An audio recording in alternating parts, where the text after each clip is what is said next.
cudurkan hepatitis-ka la yiraahdo ama af Soomaaliga loo yiraahdo cagaarshow asbaab badan uu leeyahay keenta dabcan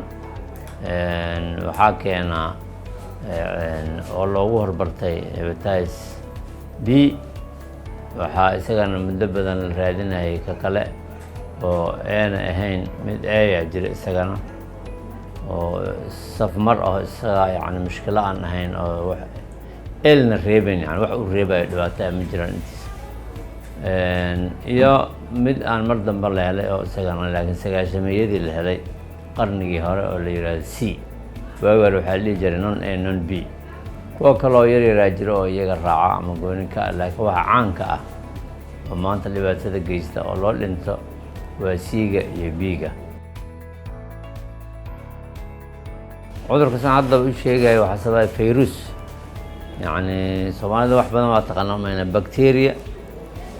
iyo virus iyo fungal ayaa jira marka viruska waa waxaan aad uga siiyay bacteriyada aan la arkaynin oo microscope aan caadi ahayn lagu fiiriyo iyaga noocyo kala sii kala ah yani viruska yani jadeecada viruska keena busbuska viruska keena cagaarshowga viruska keena cudurkana dadka adduunka dhan ka qeylnay COVID-19 iyo maxaa la yiraahdaa viruska keena HIV cudurkan la yiraahdo AIDS-ka viruska keena marka virus cudurro badan oo ummadda dhib ku haya ayuu keenaa in la dilana ma sahlana oo daawadiisa in la helana way adagtahay sida bacteriyada kale ma aha oo antibiotic u dilaya ma aha marka viruska keena waa hadda watan sheegayna cagaarshowga saddexdaas ugu waaweyn midka A-ga ah iyo midka B-ga ah loogu magacaabay iyo midka C-ga lagu magacaabay saddexdaas ayaa u waaweyn waxaan aad uga hadalnay hadda intii aan sheekada bilownay nooca oo aad loogu dhintay B-ga iyo C-ga hadday ee tahay isaga waa iska cadyahay xanuunkiisana waa kulul yahay waxaa laga yaabaa si oo acute ah oo degdeg inuu kuu qabto caloosha ku xanuunto shuban aad keento qandho aad keento maba qarsoomi karo isaga marka lalabi iyo matag iyo beer xanuun iyo bog xanuun iyo shuban iyo marmar uu soo raacaa aan dhibka leh waa B-ga iyo C-ga kuwaas ayaa qaar ka mida boqolkiiba